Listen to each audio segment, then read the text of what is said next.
55%. That number almost cost me my team.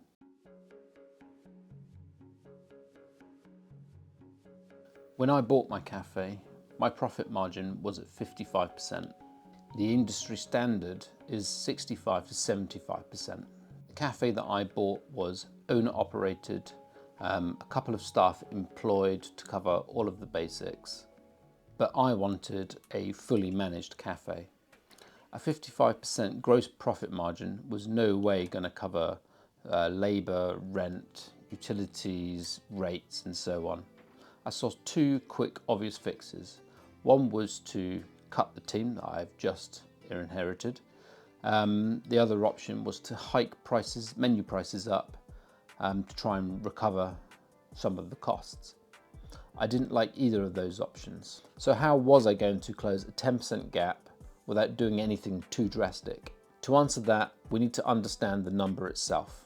Gross profit margin is your net turnover minus your cost of goods sold, your COGS, divided by net turnover, multiplied by 100.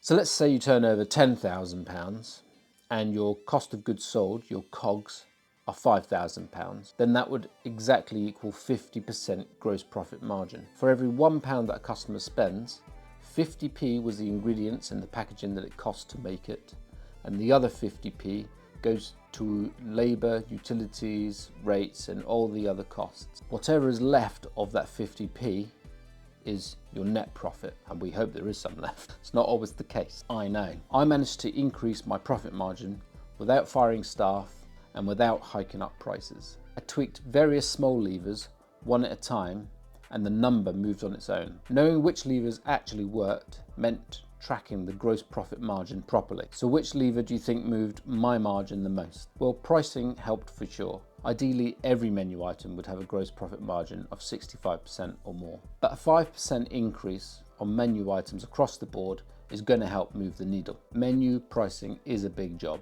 Costing dishes and ensuring they have a minimum profit margin is imperative when operating a profitable hospitality business. Next, there's portion control. Portion control helps stop your margin jumping around. Portion control is also useful because reducing the portion sizes increases your margins. But do remember there is a balance between price and quality. I looked at tightening supplier costs, negotiating new deals. I looked at bulk buying certain ingredients that I go through regularly, and even cutting delivery costs. All this cuts costs at source and increases profit margin. Food waste matters too. Anything that is spoiled, unused or out of date, anything that goes into that bin is straight out of your cost of goods sold. There's also two subtle areas that not many cafes pay much attention to. One is low margin items. So pre-packed items and wholesale products for resale tend to carry lower margins than what you produce in-house from ingredients. This is where upselling can help pull up the transaction margin. If someone's buying a canned drink,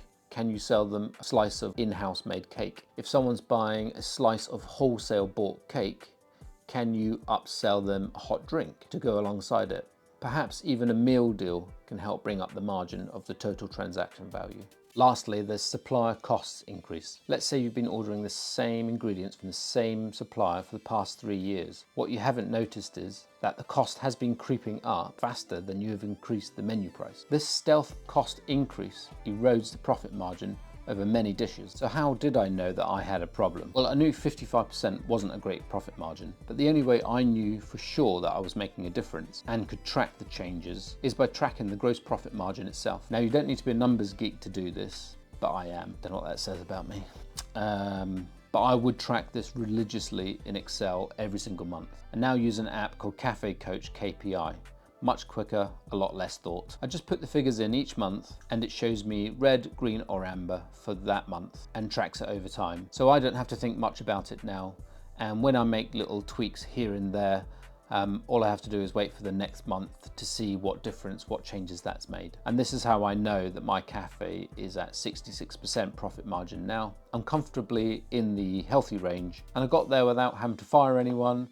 No shock price increases, just small gains in several different places. And that's the gross profit margin, but it's only part of the picture to solving my cafe's financial woes. Next time I'll cover the number that most cafe owners ignore. until it's the reason they're not making any profit at all. Labour cost percentage. If you want to know your own gross profit margin, head over to cafeownerscollective.co.uk and take your own free Cafe Owners Health Check. You can sign up to the community or try the app out free for 14 days.